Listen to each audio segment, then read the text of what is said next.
je suis Jeanne-Marie Fritz, historienne, et je suis ici pour vous parler du patrimoine de l'agglo du Marsan. Et aujourd'hui, j'avais envie de vous parler des moulins qui se trouvent au confluent de notre ville. Alors ces moulins sont anciens, mais on ne sait pas exactement à quel moment ils ont été élevés. La ville a été fondée entre 1133 et 1140 par le vicomte de Marsan-Pierre, et il a choisi ce site justement par son intérêt géographique. C'est la réunion de deux rivières. C'est donc un site extrêmement propice aussi à l'installation de moulins.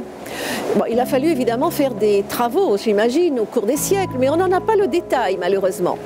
Alors aujourd'hui, là, nous sommes dans le plus ancien moulin, en tout cas la partie la plus ancienne, qui remonte peut-être pour sa partie basse, disons les 4 premiers mètres.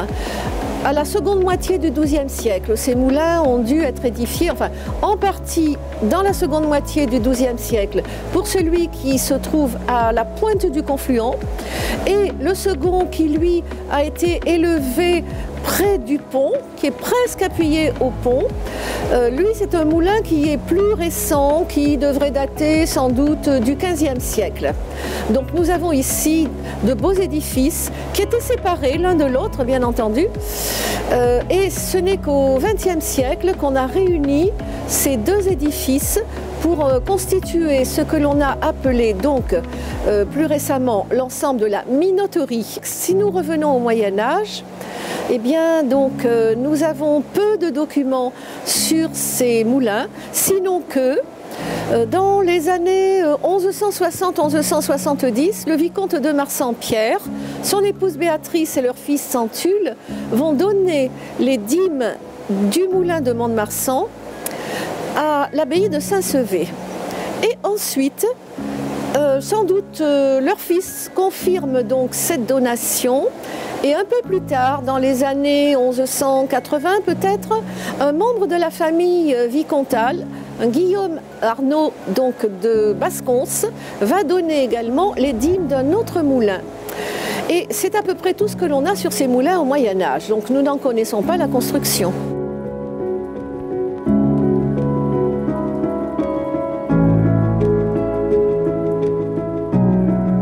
Sont de nouveau en fonctionnement à la fin du XVIIIe siècle, mais sans doute assez abîmés, parce que lorsqu'on les vend, comme biens nationaux à la Révolution, biens nationaux parce qu'ils sont toujours propriété vicomtale. À ce moment-là, eh bien, donc, un acquéreur se présente, un certain Joseph Bié-Cadet, qui va les acheter et essayer de faire à cet emplacement une usine à blé. Il va préparer un projet, et dans ce projet, qui nécessite effectivement l'aménagement d'une grande digue et d'un bassin de retenue sur la Douze, malheureusement, il va endommager une des piles du pont. On va donc lui demander de retirer son projet, bien entendu, sinon le pont aurait effectivement pu quand même avoir pas mal de dommages. Ensuite, au cours du XIXe siècle, ces endroits qui sont quand même plus ou moins utilisés, mais encore utilisés quand même pour le blé, vont être finalement achetés par le marquis de Cornulier. Le marquis de Cornulier est un personnage qui s'installe donc dans le département des Landes et qui appartient à la Société départementale d'agriculture. Il est à l'origine de très nombreux projets et en particulier donc avec le rachat de ces moulins, il voudrait effectivement concevoir un projet beaucoup plus important. Mais finalement, il y renonce et l'ensemble de ces bâtiments va être racheté par une famille qui est restée durant la fin du 19e et le 20e siècle donc sur place, c'est la famille Labritte. La famille Labritte va donc, elle, concevoir une minoterie industrielle qui va donc transformer un petit peu le paysage de ces moulins.